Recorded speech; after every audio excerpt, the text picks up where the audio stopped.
Les prix des produits de première nécessité connaissent une hausse en ce début de mois de Ramadan sur plusieurs marchés de la capitale. C'est le constat fait par une de nos équipes qui a sillonné ce matin quelques marchés de la ville de Niamey.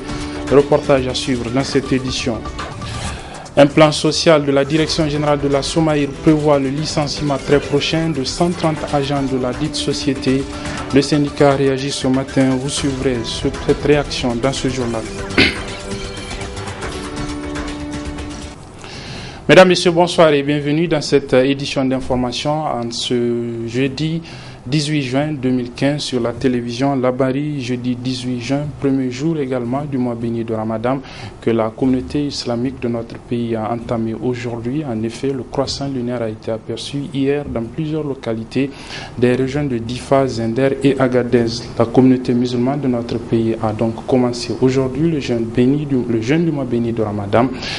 Déjà, nous profitons pour vous souhaiter à toutes et à tous de le passer ce mois béni de Ramadan, donc dans la quiétude et la ferveur, et déjà aussi bonne rupture pour cette première journée de déjà jeûner. Et puis je vous annonce que vous pourrez suivre à la fin de cette édition le point de presse animé hier après-midi par le porte-parole de l'opposition politique réunie au sein de l'ARDR, Ousseini Salatou, en réaction à la sortie médiatique du directeur de la documentation et des archives au ministère de la Défense nationale, Boubacar Seyni Kagara, qui réagissait lui aussi à une interview accordée par le chef de file de l'opposition, Elaï Seynou Morou, à une télévision privée de la place.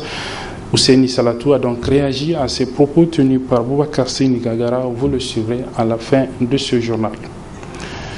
L'actualité d'aujourd'hui, c'est donc cette attaque hier nuit dans deux villages de la région de Difa, une attaque attribuée à la secte islamiste Boko Haram et qui a fait au moins 37 morts, comme nous l'a confirmé ce matin un habitant de la région de Difa que nous avons joint au téléphone. Je propose de l'écouter.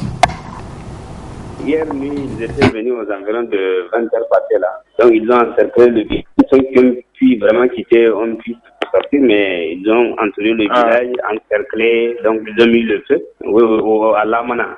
Juste à 7 km de Guesquerou à l'est. Le bilan, donc ce matin, on a enterré 27 personnes. 27? Oui. Morts.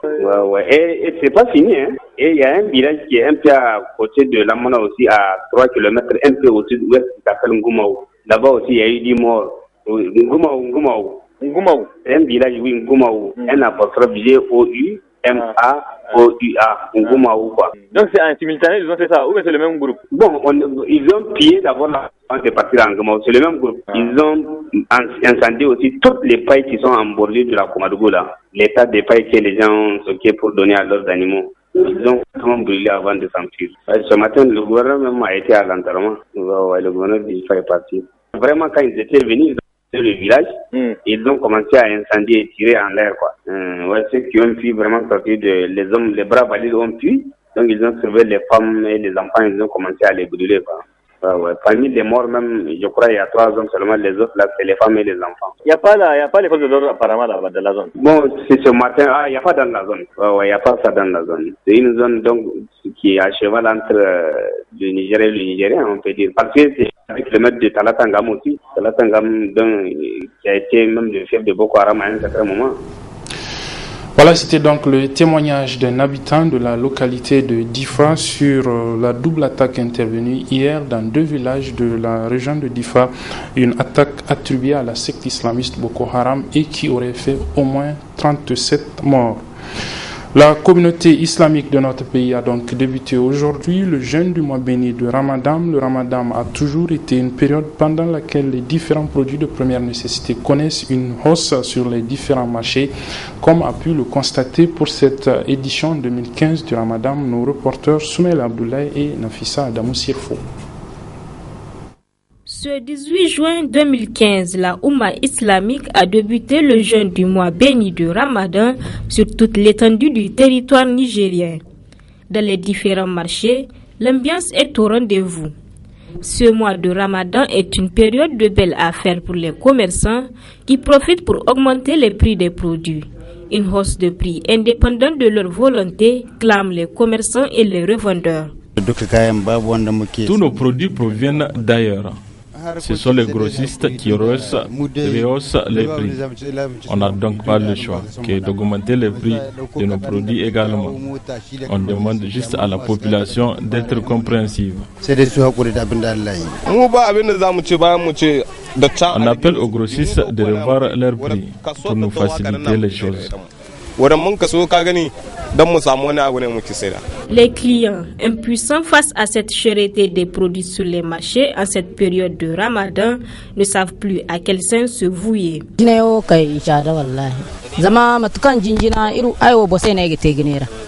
Tout est cher.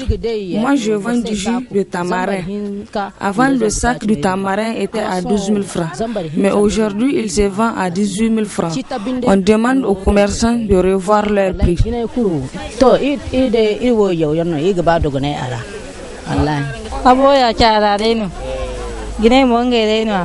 Rien n'est abordable. Ces commerçants ont toujours eu l'habitude de rehausser leurs prix. Le mois de Ramadan est un mois de générosité, mais force est de constater que la ménagère peine toujours à remplir son panier. Une situation qui mérite d'être prise en compte afin de permettre à toute la Oumma islamique de passer le Ramadan dans des conditions meilleures. Les travailleurs de la société des mines, les syndicats des travailleurs de la société des mines de l'Aïr, la Somaïr, se mobilisent contre un plan social qui va bientôt être mis en œuvre au niveau de la dite société et qui va concerner au moins 130 agents. Les représentants des travailleurs rejettent les raisons invoquées pour dresser ce plan social par la direction générale de la Somaïr. On suit le point avec Hassan Saleh Mustafa. 130 agents de la Société des mines de l'Aïr Somaïr seront licenciés dans le cadre du plan social 2015. Les raisons évoquées dans le projet de ce plan social de la Somaïr sont de 4 ordres: économique, organisationnel, social, ressources et réserves. Mais le syndicat national des agents de mines, Sinamine, voit le problème d'un autre œil. On est en détention d'une liste qu'ils nous ont transmise où donc il y a 130 personnes qui sont ciblées et par ce plan social. Donc dans ces 30 personnes-là, nous avons des jeunes, nous avons des anciens à qui il reste pas plus de 2 ans donc pour aller en pré-retraite, et nous pensons que ces gens-là doivent rester jusqu'à leur pré-retraite, parce que ensuite il y a des jeunes qui ont abandonné leur travail ou qui ont abandonné les études dans l'espoir d'aller évoluer à Somaïr. Aujourd'hui, ces jeunes vont être résiliés et finalement ils ne sauront plus quoi faire. Et les raisons qui nous ont été évoquées dans le projet donc qui nous a transmis Somaïr, c'est des raisons économiques. Et nous pensons que vu la liste qui est en majorité donc constituée d'ouvriers qui donc ont un salaire vraiment très très maigre, nous pensons que ce n'est plus maintenant pour raisons économiques, c'est juste pour justifier le départ de certaines personnes qui gênent, qu'on a évoqué le cas de plan social pour raisons économiques. Donc nous sommes là pour amener l'entreprise à renoncer à ce plan social. Le Sinamine rejette en bloc cette décision. Nous voyons que c'est une sanction qui arrive en train de faire à l'endroit du gouvernement nigérien ou bien à l'endroit des Nigériens, parce qu'ils ont exigé l'application de la loi 2006 qui d'ailleurs n'a même pas grand intérêt pour l'autre pays. Nous pensons que ce n'est pas assez, mais ils sont en train de... parce que juste il n'y a plus les mêmes intérêts qu'avant, ils veulent revenir, n'est-ce pas, au niveau, c'est décharger sur les travailleurs. Donc nous pensons que tous les Nigériens doivent s'unir autour des agents miniers, n'est-ce pas, en particulier du secteur iranien, pour que les agents qui travaillent là-bas ne soient pas considérés comme des esclaves, c'est des Nigériens pleins comme tout le monde. Et nous pensons que l'avènement du nouveau directeur, en tout cas, ne nous fait pas cadeau, puisque la France vraisemblablement a décidé de nous mettre avec un frère qui doit nous faire mal, pour qu'on ne dise pas que c'est un Français qui l'a fait. Parce que là, c'est les mesures qu'il est en train d'entreprendre. Même les Blancs qui étaient là ne les avaient pas entreprises. Donc c'est ce qui est très dommage. Aujourd'hui, nous faisons malheureusement la guerre avec notre frère. Donc ce qui rend encore la lutte plus compliquée.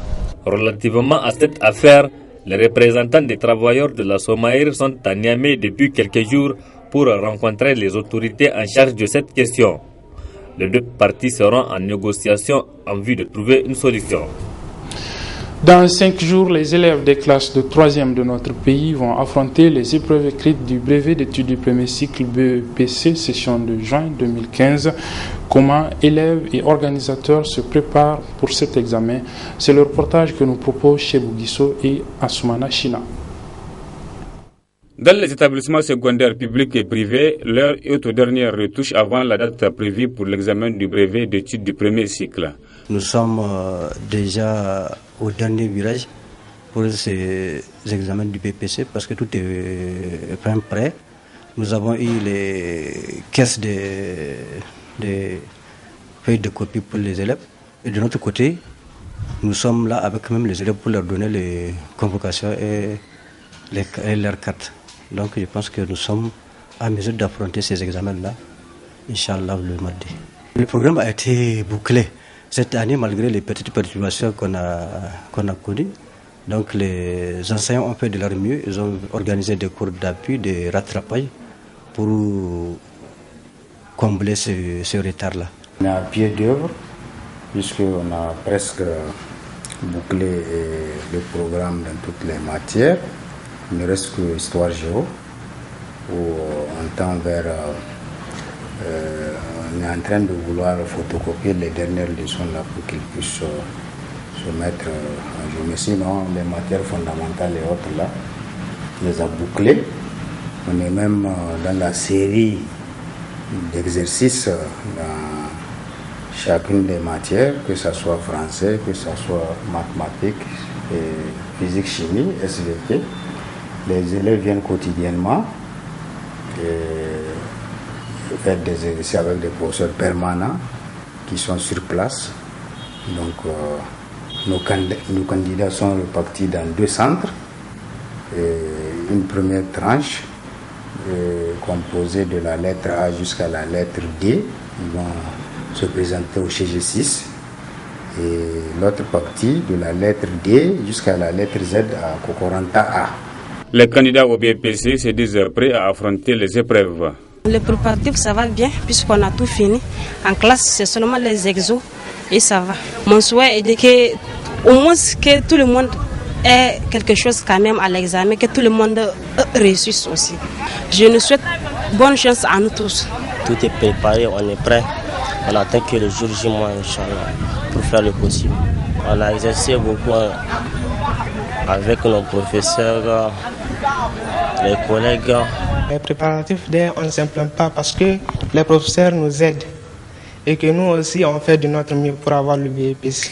Mon souhait c'est d'avoir le BEPC et je souhaite que tous mes camarades puissent admettre. Tout est donc enfin prêt pour l'examen du BPC le 23 juin prochain. Il ne reste plus qu'à souhaiter que les épreuves se déroulent dans de bonnes conditions au vu des perturbations enregistrées cette année dans le secteur de l'éducation. Les fonctionnaires de l'Assemblée nationale de notre pays sont en formation sur les procédures de rédaction des procès-verbaux intégraux et des comptes rendus. La formation a débuté depuis le 15 juin dernier et se poursuivra jusqu'au 19 juin. Elle est animée par un expert français en la matière. D'autres précisions avec Ali Cissé Ibrahim. Cette formation qui concerne 40 participants est dirigée par un expert de l'Assemblée nationale française spécialisé dans la rédaction des procès-verbaux. Il détermine ici le contenu de la session de formation. Cette formation, qui se présente sous la forme d'un atelier, est destinée à améliorer les techniques de rédaction des procès-verbaux de l'Assemblée nationale du Niger. C'était une demande, un besoin ressenti par les élus et la haute administration de l'Assemblée nationale. Le compte-rendu est un élément incontournable puisqu'il est régi par des dispositions constitutionnelles. L'article 93 alinéa 1 de la Constitution du Niger précise que les séances de l'Assemblée nationale sont publiques et que le compte-rendu, le procès-verbal, ce qu'on appelle le procès-verbal intégral, est publié au journal officiel. Le problème, c'est que tout ça se heurtait à des contraintes, à des difficultés d'ordre technique et parfois même réglementaire ou plus exactement de fonctionnement. Car le règlement de l'Assemblée nationale du Niger n'empêchera en rien l'élaboration des comptes rendus, mais certains usages faisaient que ce n'était pas toujours évident évident.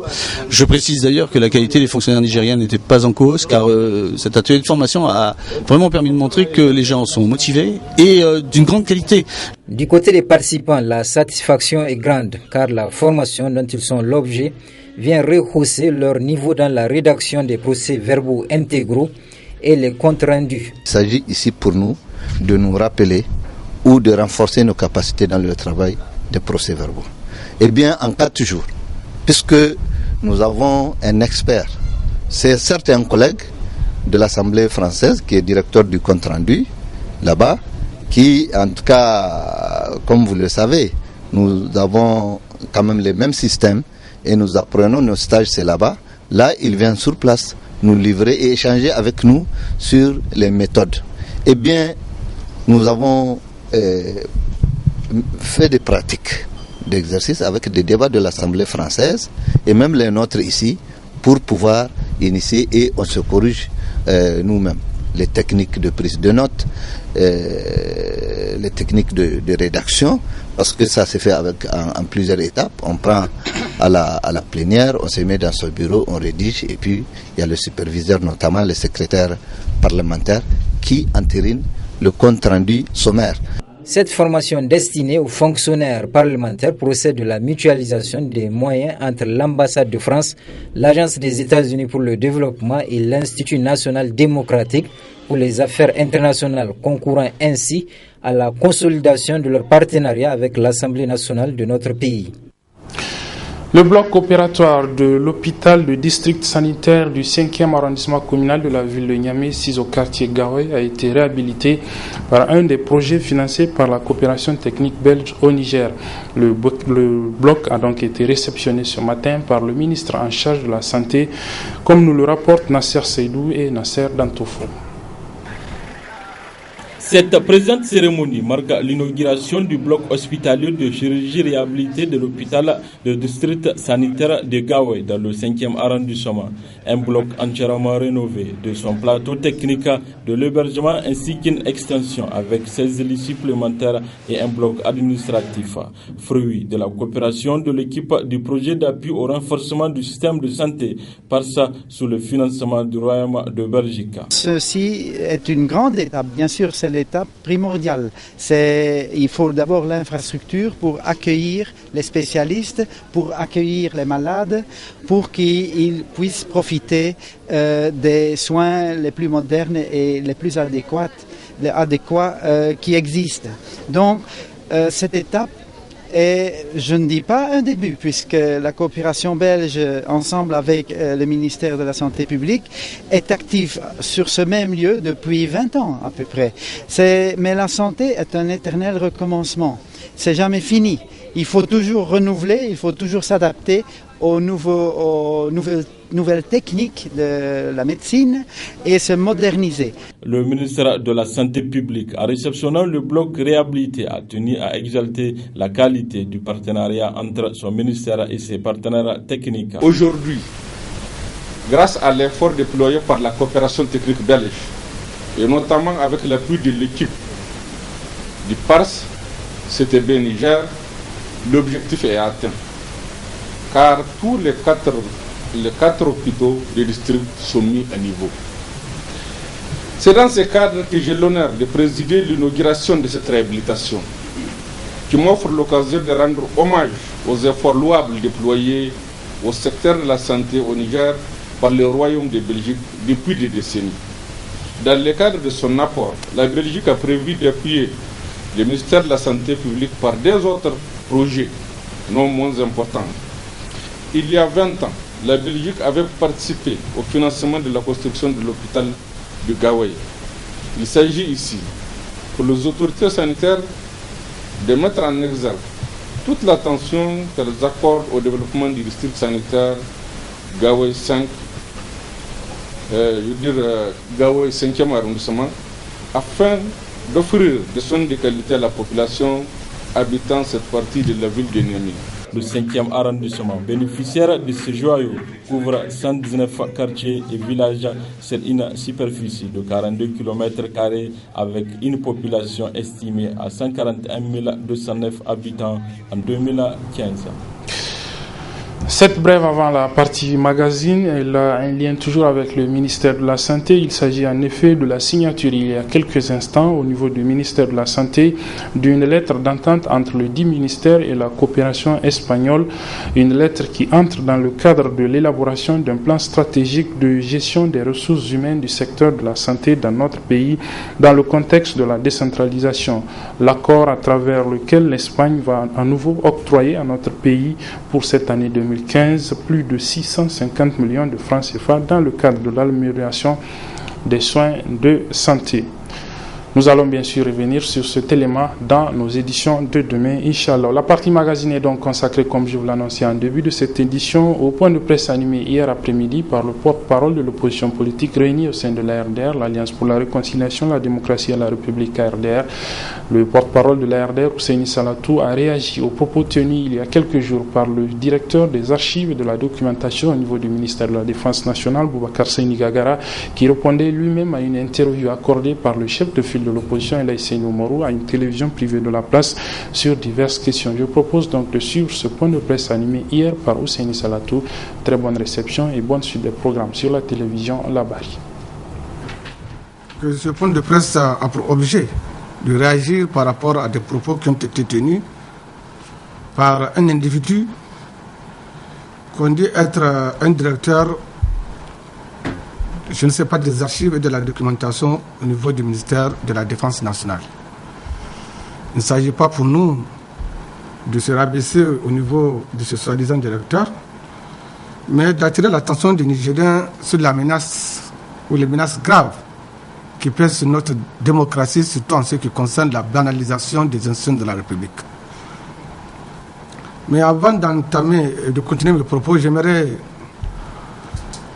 transmettre un message du chef de file de l'opposition, des messages de remerciement.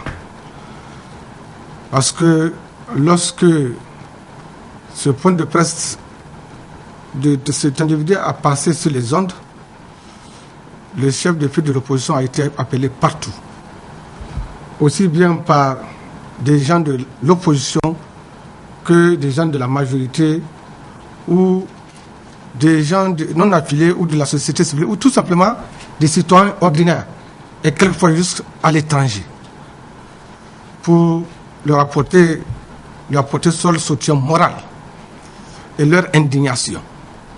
Ils ont été surtout indignés la plupart que notre télé nationale, notre télé publique pour laquelle nous payons tous des impôts soit mise en contribution pour s'attaquer à un responsable d'une institution de la République.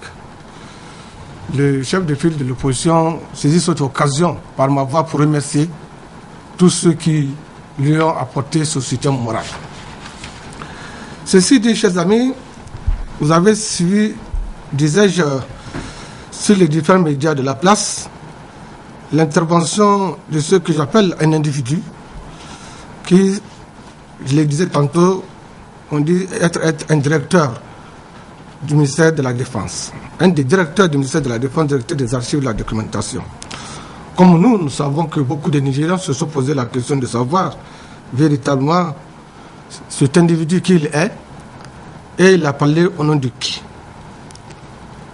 Du gouvernement, de la mouvance, c'est-à-dire la MRN, du PNDES, du ministère de la Défense, ou tout simplement, il a parlé au nom de Carillo, le ministre de la Défense Carillo. En tout cas, à notre connaissance, le gouvernement a un porte-parole, à la personne de Moro Amadou, le ministre de la Justice, garde des Sceaux. Le PNDES a un porte-parole à la personne de Mohamed Moussa, mon grand frère Mohamed Moussa, que je respecte beaucoup. La MRN a des porte-paroles, notamment Dr Sita ou Yves. Le ministère de la Défense, à ma connaissance, a des porte-paroles. Alors, à la conclusion, cet individu qui a parlé n'est rien d'autre que le porte-parole du ministre Carillo. Et là aussi, un peu de doute plane. Parce que je suis convaincu que malgré les moyens colossaux, cette accumulation primitive que Carillo a fait pendant ces 4 ans de gestion à la tête de ce ministère, il ne peut pas s'autoriser à se donner un porte-parole. Parce que même sa convergence qu'il a créée, qui a été dissous selon ces informations, dans cette convergence, il n'avait pas de porte-parole sur lui-même qui vient à la télé parler au nom de cette convergence. Alors, pourquoi cette fois-ci il s'est réfugié derrière un individu pour parler, pour s'attaquer au chef de file de l'opposition, sous le prétexte qu'il répond à une interview que ces années auraient accordée à une télé de la place. Cet individu qui a parlé, pour nous, n'est rien d'autre qu'un mercenaire. Un mercenaire qui vend ses services depuis 4 ans à Caridjou. Il s'est intéressé dans son point de presse aussi bien à l'interview du chef de file de l'opposition, mais aussi à ce qu'il a appelé le tome 2 du livre blanc qui a apparu le vendredi et dont vous savez déjà l'ARDN a décliné la paternité. Tout ça rentre dans le cadre de la banalisation des institutions de la République, et cette banalisation va atteindre son summum avec la dernière sortie de cet individu qui dit être au niveau du ministère de la Défense que nous pouvons appeler le porte-parole privé de Caridjou. Je sais que ni les gens de la majorité, ni la population nigérienne n'ont accepté la sortie de ce monsieur. Nous le comprenons parfaitement. Et ce n'est pas de lui que nous doutons de celui qui l'a envoyé. Parce que celui qui l'a envoyé, le ministre Caridjou, doit avoir un peu de pudeur. Nous, on n'a jamais voulu spéculer par rapport au ministère de la Défense. Donc par rapport à l'armée. Nous savons que c'est une institution extrêmement sensible. Mais le ministre Caridjou doit savoir que nous savons. Il sait que nous savons. Il le sait très bien. Tout ce qui est en train de se passer dans ce ministère, Inch'Allah, lorsque nous allons sortir notre livre blanc, tome 2, comme il ne veut pas de pudeur, alors nous allons aller ensemble. Au niveau du chef de file de l'opposition, ce qui l'intéresse au niveau de la gestion sécurité, c'est 2 choses. C'est d'abord mettre les militaires dans les conditions minimales d'existence. Nous pensons, et on l'a dit, on l'a répété, le téléthon n'est que du folklore. Nous le répétons, les militaires n'ont pas besoin du téléthon. Ils n'ont pas besoin. Depuis qu'ils ont fait ce téléthon, qu'est-ce qui a changé dans la vie des militaires? Deuxièmement, ce qui préoccupe les chefs de file de l'opposition, c'est fondamentalement les conditions de travail des militaires. Et ce n'est pas nous qui le disons. Ce sont les amis même du président qui ont dit au président: ah, monsieur le président, il y a un problème. Les hommes qui sont sur le terrain sont extrêmement courageux, mais il manque de matériel. Qu'est-ce qu'il faut faire? Quelle était la réponse qu'a donnée le président de la République? Il n'a rien dit. Et aujourd'hui, tout le monde est inquiet. Nous nous sommes rendus à l'évidence que tous les moyens qui ont été mis à la disposition des militaires, ces moyens-là ont été détournés. Nous en avons pour preuve une. L'argent de l'ARTP. Nous l'avons dénoncé. D'abord, cet argent, on dit l'avoir pris. 2 fois 10 milliards, ça fait 20 milliards. On dit l'avoir pris pour l'armée. Alors qu'en même temps, il y a eu un collectif budgétaire qui a été pris et où il y a eu des fonds qui ont été donnés à l'armée. Ce prêt contracté au niveau de l'ARTP est un prêt irrégulier parce qu'il n'a jamais été inscrit au budget. Nous l'avons dénoncé avec un taux d'intérêt de 4%. Le ministre des Finances est sorti, il a fait son bruit, son commentaire composé. Il sait qu'il n'a pas convaincu les Nigériens. Et aujourd'hui, nous avons la preuve qu'ils n'ont pas convaincu les Nigériens et c'est inquiétant. Parce que si vous contractez un prêt, il faut le rembourser. Ils ont dit qu'il faut rembourser ce prêt. Mais je vous informe que le 10 février 2015, le directeur général de la RTP a écrit au ministre des Finances, lettre numéro 016 ARTP DG 15, pour demander le remboursement de l'avance trésorerie. En plus, par rapport à la situation sécuritaire, ce qui s'est passé à Karangam, je pense que c'est largement édifiant. Et nous remercions la sincérité du ministre, de l'ancien ministre des Affaires étrangères, devenu ministre d'État chargé de la réélection du président de la République, qui a eu l'honnêteté de dire que véritablement, ils n'ont pas été conséquents en termes terre à terre, que ce qui s'est passé à Karanga est de leur responsabilité et ils ont été incapables, inconséquents. Nous les remercions. Donc si tous ces moyens sont là, si tous ces moyens ont été accumulés, mais pourquoi les militaires se trouvent dans cette situation? Et c'est ce que le chef de file a eu à relever. Et le deuxième point que cet individu a abordé, c'était le livre blanc. Il parle, il dit que nous avons eu honte et nous n'avons pas été capables de nous assumer par rapport au livre blanc. Je pense que dès que ce livre blanc est sorti, nous avons eu à sortir un communiqué de presse de manière claire et nette. Et je le répète, devant l'opinion nationale et internationale, nous ne sommes pas les concepteurs et ceux qui ont publié ce livre blanc. Mais ils ne veulent pas l'accepter pour une raison très simple. Nous l'avons dit là, le communiqué, ils cherchent coûte que coûte à trouver des poules sous nos têtes.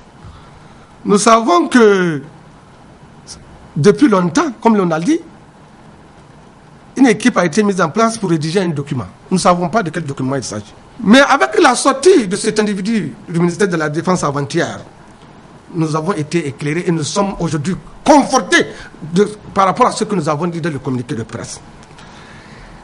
Il dit en effet que dans le livre blanc, il a été évoqué un certain nombre de choses. Régionalisme, ethnocentrisme, clan, etc. Quand j'ai fait une rétrospective de par rapport à l'histoire, je me suis rendu compte que c'est véritablement nos amis. Vous vous rappelez au temps de Hamamadou, quand ils étaient à l'opposition, tout leur discours a tourné autour de cela. Que toutes les sociétés d'État sont occupées par les gens de région d'une ethnie. Que tous les officiers de l'armée sont des gens d'une ethnie d'une région. Mais comme l'habitude est une seconde nature, même quand ils sont au pouvoir, ils continuent à véhiculer ce genre de discours. Nous les avons compris. Et surtout que c'est dans un plan. Parce que l'optique est quoi? Lorsque nous avons fait le tome 1, vous vous rappelez que l'État a eu à nous, le gouvernement a porté plainte contre nous, nous avons été interpellés. Nous avons assumé la responsabilité du tome 1. Et nous avons assumé le contenu de ce qu'il y a dans ce tome. Parce que ce que nous avons fait, en réalité, ce n'était pas inédit. Le PNDS l'a fait avant nous. Ce que les Nigériens ne savent pas. Le 19 décembre 1999, déjà, le PNDS, lorsque la Chambre constitutionnelle de la Cour d'État de l'époque a proclamé le résultat de l'élection législative du 24 novembre, le PNDS a rendu une déclaration pour s'attaquer à la Chambre administrative de la Cour d'État. Vous avez le document, je peux vous remettre à cette disposition. Et ils disent que cette Cour a fonctionné comme une chambre politique et que le comité exécutif du PNDS rejette l'arrêt de la Cour d'État, exprime sa déception à ce comportement peu glorieux de la plus haute juridiction de l'État. Que le comité exécutif du PNDS attire l'attention de l'opinion nationale que le mal fonctionnement de la justice a été pour une large part de l'instabilité politique de notre pays. Mais c'est ce que nous avons dit dans notre livre blanc. Nous n'avons rien inventé. Nous avons répété que le PNDS reprend donc date. Il se battra résolument pour l'édification d'un État de droit qui passe nécessairement par un comportement apolitique, honnête et juste équitable du corps judiciaire. Merci le PNDS. Vous avez inspiré l'ADER. Donc on n'a rien fait de nouveau. Aujourd'hui, les gens ont avancé à nous diaboliser pour nous dire que nous avons jeté de je ne sais quoi. Nous assumons la paternité, le contenu au niveau de ce livre blanc. Et on va voir s'il y a 2 ou 3 justices au Niger. Et n'oubliez pas la parenthèse que là encore. Ce monsieur qui a violé la Constitution, qu'on a réhabilité en chair et en os, qui s'est autorisé à écrire pour s'attaquer à la Cour. Où est-ce qu'ils étaient ces gens-là? Mais aujourd'hui, on veut planifier. Et nous avons appris, je les ai dit, et je les répète toujours, que nous ne sommes pas aux commandes de l'État. Mais même les crapauds, les margouillards qui sont dans les ministères vont nous informer de ce qui se trame. Parce qu'ils ont planifié. Et une liste est en train d'être faite. On va interpeller ces gens-là. Parce que dans leur objectif, en 2016, là, aucun leader de l'ARDR ne doit aller aux élections. Nous continuons à arriver, chers amis. Nous allons partir aux élections. Et le 7 avril 2016, c'est quelqu'un de l'ARDR qui va vous remplacer. Mais la chose la plus dramatique, cet individu va jusqu'à dire aux Nigériens que dans ce livre blanc, il a été écrit que ceux que les militaires qu'on a nommés conseillers militaires dans les ambassades, ce sont les plus méritants, ce sont les plus glorieux. Une insulte à l'armée. Ça veut dire que ceux qui sont sur le terrain, là, c'est des lâches. C'est des lâches, ceux qui sont sur le terrain. C'est le plus glorieux qu'on amène dans les chancelleries, dans les climatisations, et on laisse sur le terrain les militaires qui ne sont pas glorieux, qui ne sont pas méritants. Je lui laisse l'entière responsabilité de ces propos. Donc, chers amis, c'est le complot, l'intoxication, le chantage, l'intimidation, le terrorisme intellectuel, bref, cette tentative d'instaurer une pensée unique qui guide ceux qui nous gouvernent. Mais j'aimerais rassurer que cela n'ébranlera pas l'opposition. Et nous dirons non. Non à Issoufou Mahamadou et à Sékou Touré. Ils ne nous font pas peur. Ils ne font peur à personne. Et plaise à Dieu, en 2016, les Nigériens vont leur montrer qu'ils ne leur font pas peur. Pour finir, je me fais le devoir de transmettre à Karijou un message de son frère, Seynou Oumarou, chef de file de l'opposition. Il demande à Karijou de revisiter cette affirmation de la sagesse africaine qui dit que si vous ne savez pas où vous partez, il faut savoir d'où vous venez.